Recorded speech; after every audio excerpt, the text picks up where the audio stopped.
graça e paz. Eu espero que você esteja bem, sempre desfrutando da abundante graça e bondade do Senhor. Nós estamos hoje no 8º dia de estudo do livro Metanoia. E nós hoje vamos estudar juntos o capítulo 8, que tem por título Ansiedade, o veneno da mente.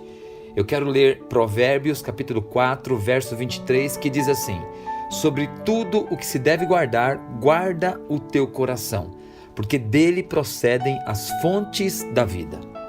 Falamos já aqui num outro momento que a palavra hebraica para coração é leb. Essa palavra significa ser interior, mente, vontade, coração e inteligência.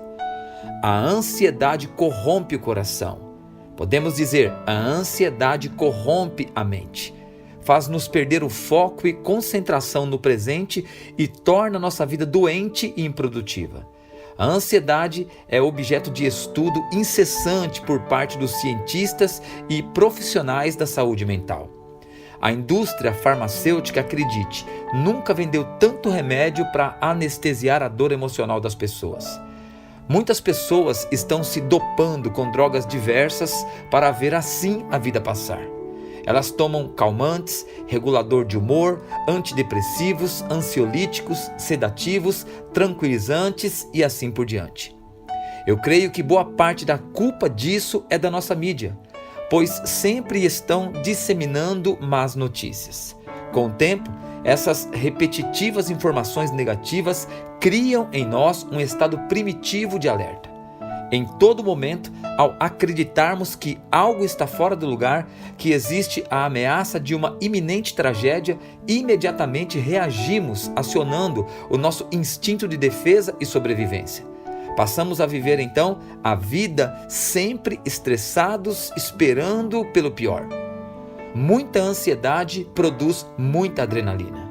Assim, sempre ansiosos, passamos a operar no modo reptiliano. Ou seja, o cérebro reptiliano é responsável pela autopreservação e pela agressão. Essa é a sua função principal. E se estamos constantemente ansiosos, nossa natureza inferior fica no comando. Pessoas ansiosas se tornam intolerantes, pouco relacionais e, em alguns casos, reagem com impaciência e agressividade. O problema disso é que, operando nessa função, no modo reptiliano, produzimos muita adrenalina. Quando estamos muito ansiosos, produzimos muita adrenalina. E muita adrenalina, muitas vezes ao dia, muita adrenalina, muitas semanas, por muito tempo, muita adrenalina por muitos meses ou muitos anos, inevitavelmente trará muitos danos. E isso acontecerá porque a química do organismo se desorganiza. A ansiedade constante trará danos. A ansiedade constante trará consequências. E algumas delas é que pensamos mal, dormimos mal, comemos mal, respiramos incorretamente e, por fim, quando se menos espera, a fatura chega. Hormônios demais, hormônios de menos, alterações de peso, dores musculares, alergias, gastrites, insônia, nervosismo e, paulatinamente, agonizando, nosso organismo vai adoecendo. E tudo isso começou na mente. A ansiedade adoece a mente, que adoece o corpo e que pode levar à morte. Para Ícaro Alves, homeopata e médico ortomolecular, a solução para tudo isso está em adquirir novos hábitos saudáveis de vida. O escritor e psiquiatra Augusto Cury descobriu a Síndrome do Pensamento Acelerado, SPA, que é um estado mental debilitado onde a mente fica repleta de pensamentos, estando completamente cheia durante todo o tempo em que a pessoa está acordada. E isso é o que dificulta a concentração, aumenta a ansiedade e desgasta a saúde física e mental. Pesquisadores, depois de monitorar a atividade cerebral de centenas de pessoas ao longo de muito tempo, descobriram que um homem normal tem em média 10.000 pensamentos por dia. Então, imagine se todos esses milhares de pensamentos forem pensamentos de ansiedade, de preocupação. De fato, a vida se desgastará e chegará ao fim em breve. A respeito de John Wesley, diz uma história que o mesmo estava longe de sua casa quando alguém veio correndo ofegante em sua direção, repetindo monotonamente: "Sua casa foi destruída por um incêndio. Sua casa foi destruída por um incêndio." Wesley, entretanto, respondeu: Não foi, pela simples razão de que eu não tenho casa nenhuma. Aquela casa em que eu tenho morado já há muito tempo pertence ao Senhor, e se ela pegou fogo, é uma coisa a menos para eu me preocupar." Agora eu pergunto, você acha isso radical? Entenda, isso é exatamente o espírito das palavras de Jesus ao denunciar a preocupação como um pecado. Em Mateus 6,34, Jesus Cristo disse o seguinte: "Portanto, não vos inquieteis com o dia de amanhã, pois o amanhã trará os seus próprios cuidados. Basta a cada dia o seu próprio mal." Veja que Jesus tratou bem desse assunto no Sermão da Montanha, na sua primeira exposição pública. Vemos, portanto, uma insistência bíblica em se abordar o tema ansiedade, o que faz dela alguma coisa muito importante para ser tratada. Nós devemos resistir o espírito de ansiedade. A ansiedade, alguém disse, é cega, porque ela não vê o cuidado de Deus demonstrado no amor de Jesus por nós. A guerra contra a ansiedade mental é dura e tem deixado muitos mortos e feridos. Não é por acaso que existe uma vasta quantidade de textos bíblicos, passagens nas Escrituras sobre o tema ansiedade. Comecemos pelo apóstolo Paulo. Filipenses capítulo 4, versos 6 e 7, a palavra diz assim: "Não andeis ansiosos de coisa alguma, em tudo, porém, sejam conhecidas diante de Deus as vossas petições, pela oração e pela súplica, com ações de graças. E a paz de Deus, que excede todo o entendimento, guardará o vosso coração e a vossa mente em Cristo Jesus." Paulo, o apóstolo, encontrou um jeito de extravasar os seus medos, fobias, anseios. Encontrou um meio de entregar o controle de tudo ao Senhor. Ele decidiu orar sobre tudo, entregar tudo ao Senhor.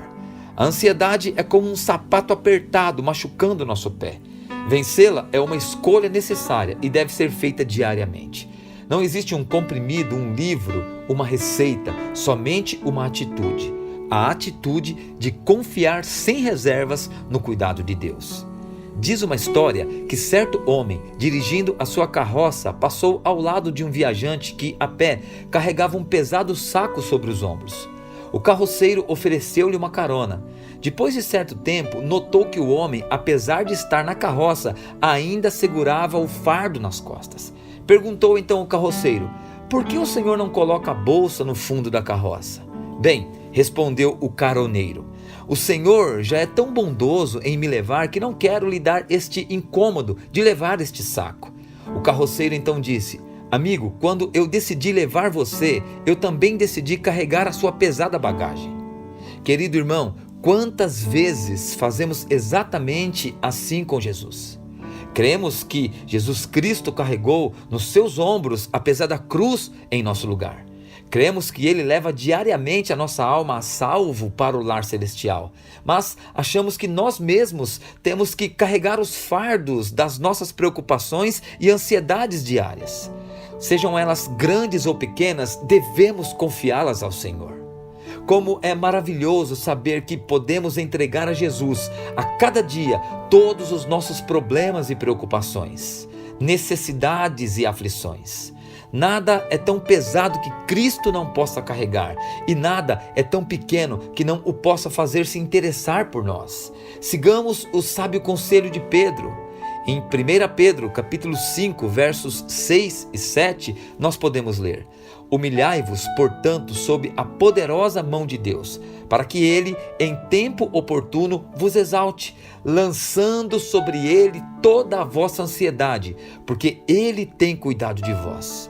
Pedro, neste texto, estava decidido a lançar fora o fardo pesado da ansiedade.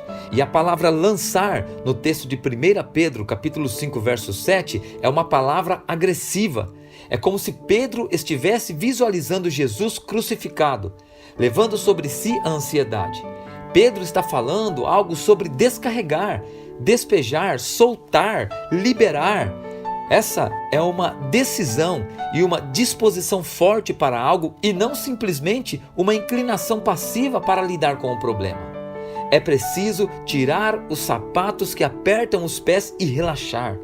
Na verdade, é preciso jogar o sapato fora, pois a ansiedade é inútil, imprestável, improdutiva, irracional e prejudicial. Ela é uma batata quente que temos que jogar fora o mais longe possível. Quando estamos ansiosos, não alteramos coisa alguma a respeito do que já passou, não podemos controlar o que vai acontecer no futuro e simplesmente estragamos o nosso presente. Deus não nos pede para carregarmos os pesos de amanhã com a força de hoje. Por isso, Jesus disse: basta cada dia o seu próprio mal. Por fim, alguém deu-nos o sábio conselho dizendo o seguinte: a maneira de não se preocupar com nada é orar sobre tudo. E eu encerro lendo mais uma vez Filipenses capítulo 4, versos 6 e 7, na Nova Versão Internacional, que diz assim: não andem ansiosos por coisa alguma, mas em tudo, pela oração e súplicas e com ação de graças, apresentem seus pedidos a Deus. E a paz de Deus, que excede todo o entendimento, guardará os seus corações e as suas mentes em Cristo Jesus. Uau! Que Deus te abençoe e te agracie sempre, em nome de Jesus. Tchau, tchau.